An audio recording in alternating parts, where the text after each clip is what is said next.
So I just received the new Benro WH15 fluid head for my FLM tripod here. I had been looking for I've been using a Benro gimbal head for doing my wildlife and birds in flight photography, but I've been wanting to shoot video more these days with my Nikon Z9, and this seemed like a good solution for a fluid head. So, a couple of things. The first thing I noticed out of the box was that I was a little surprised by the silver gray color of it. I was kind of expecting it to be black like the rest of the products that Benro does, or at least the products that I have that Benro's done. It's got a couple of issues, and I'll go through them in this video. So the first issue is this clamp screw. It's designed with a safety feature so that it locks. It allows you to drop the camera in, and then it is supposed to lock, snaps in, and you can't unscrew it until you pull it back out. Now, in theory, they said that this would allow you to slide the foot in the base without it falling out. But the problem is, well, there's two problems actually. The first one is, I'm going to have to do this one-handed.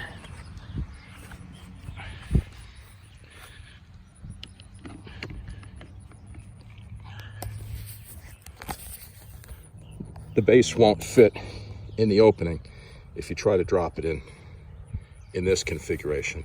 The only way I could get my foot in the base was to slide it under the lip first and then start to tighten it. The problem with that is it won't tighten, if you can see from this angle, it won't tighten so that that tooth drops back down over that lip and locks. See that? It has to go an 1/8 or 1/16 of a turn further, and I can't force it to go any further. That's as far as it'll go. Now, there's no adjustment in this that allows you to pull it out and move it at all. That's just what it is. So it will lock the camera in there, but if I turn it, the camera can drop out, which is not great.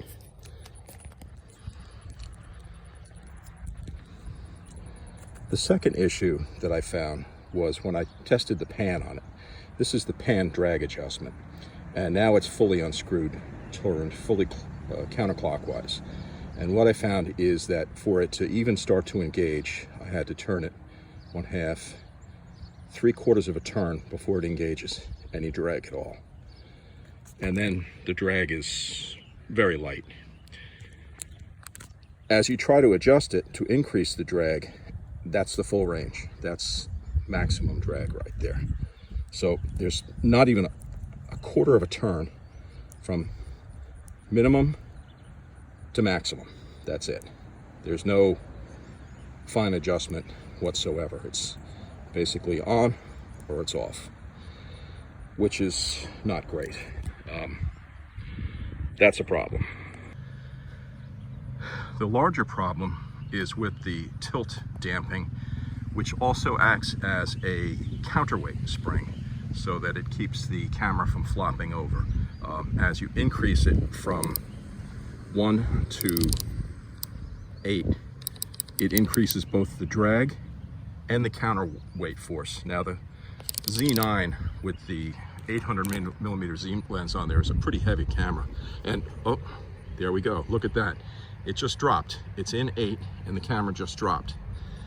What I was going to say is the preloading on 8 almost makes this unusable. It's got so much counter spring. So if you want to use that drag level, you have to really fight the spring to tilt your camera. The other issue is, as I start to back it down, you'll notice that it clicks. What it also does is it clicks. If I go down to 0 and I go back up again, 2. Right now it's at 2.5, it's clicked. There's no resistance. The spring doesn't engage. The camera will fall over. To get it to engage, you have to lift the camera up. Oh, now it won't engage at all. So if you're in between, you can see here I'm at between 2 and 3 on the head. There's no spring. So if you accidentally bump this head, now it's engaged. But if you accidentally bump that and you put it in between one of the numerals here, the camera can drop either forward or back depending on where the weight is when you happen to move it, which with a $12,000 camera and lens combination isn't ideal. I was going to test the pan, tilt and pan efficiency of this, the fluid, but with these shortcomings, I'm not sure that I really care. So I think what I'm going to do is pack this guy back up again and return it. And it was a shame because I think it's a great concept, but there are some major problems here that I think need to be worked out before I would consider this product. Anyway, thanks for watching. I hope you found this helpful.